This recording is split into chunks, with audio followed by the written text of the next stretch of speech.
RJD सांसद सुधाकर सिंह ने चैनपुर से जेडीयू विधायक और बिहार सरकार में अल्पसंख्यक कार्य मंत्री जमा खान को नीतीश कुमार का दलाल बता दिया और उनकी हैसियत पर सवाल उठाते हुए कहा कि अगर उनकी हैसियत है तो मूसा खांड का पानी चैनपुर विधानसभा के किसानों के खेतों में लाकर दिखाए।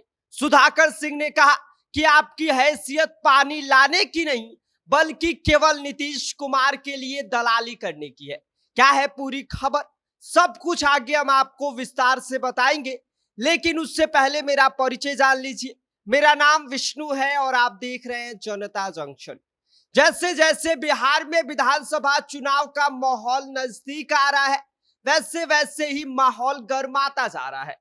वैसे वैसे नेताओं की जुबान अब और ज्यादा तीखी होती जा रही है।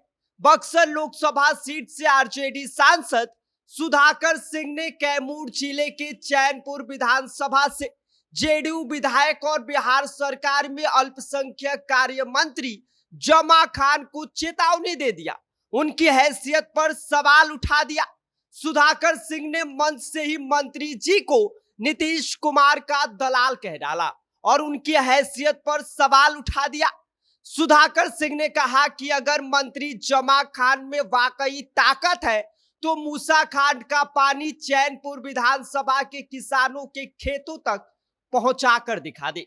आपकी हैसियत पानी लाने की नहीं बल्कि आपकी हैसियत केवल नीतीश कुमार के लिए दलाली करने की है। यही नहीं, सुधाकर सिंह ने यह भी कहा कि जनता अब धोखा खाने के मूड में नहीं है, वह सब समझ चुकी है और आने वाले चुनाव में चैनपुर में मतदाता अपने विधायक को सबक सिखाने का काम करेंगे।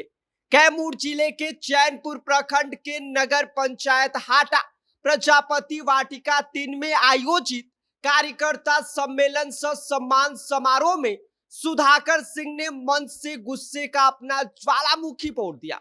उन्होंने कहा कि पिछले विधानसभा चुनाव में महागठबंधन का प्रत्याशी कमजोर था, इसीलिए जनता ने गलती से गद्दार को जिता दिया, जिसने जीतने के बाद पाला बदल दिया। सुधाकर सिंह यहीं पर नहीं रुके, उन्होंने मंच से कहा कि मैंने तो सोन नहर का जुड़ाव कराने की बात की थी जिससे चैनपुर की कई पंचायतों को फायदा होता, लेकिन जो विधायक है, जो मंत्री इस बात का दावा कर रहे थे कि पानी हम लाए हैं, तो मैं कहना चाहता हूं कि आपकी औकात सिर्फ घूसखोरी के जाल में दलाली करने तक सीमित है। विकास करना आपके बस की बात नहीं है।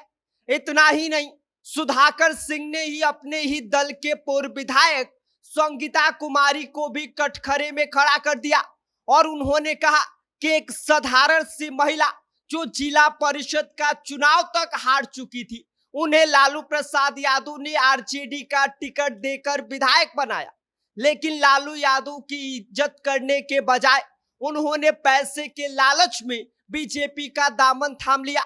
सुधाकर सिंह ने साफ चेतावनी दी कि दल बदलुओं की अब कोई खैर नहीं है और जनता इस बार उन्हें सबक सिखाने के लिए तैयार बैठी है। सुधाकर सिंह ने जनता से सीधी अपील करते हुए कहा कि जिन विधायकों ने पिछले 1.5-2 सालों में महागठबंधन का साथ छोड़ा है, उन सभी को वोट की चोट से हराना जरूरी है। उन्होंने कहा कि इतिहास गवाह है कि जिसने भी आरजेडी से गद्दारी की है, जनता ने उससे कभी माफ नहीं किया है और इस बार भी ऐसा ही होगा। यानी कि कुल मिलाकर बक्सर से उठी यह सियासी जंग अब चैनपुर और पूरे कैमूर इलाके में गर्मी पैदा कर चुकी है। चुनाव नजदीक है और नेताओं की बयानबाजी अब आग उगल रही है, लेकिन अब देखना इस बीच दिलचस्प होगा कि सुधाकर सिंह के इस तीखे हमले का जवाब मंत्री जमा खान किस अंदाज में देते हैं। बाकी इस पूरी खबर पर आपका क्या कहना है, आप क्या सोचते हैं, आप हमें कमेंट कर सकते हैं। आप देख रहे हैं जनता जंक्शन, मेरा नाम विष्णु है।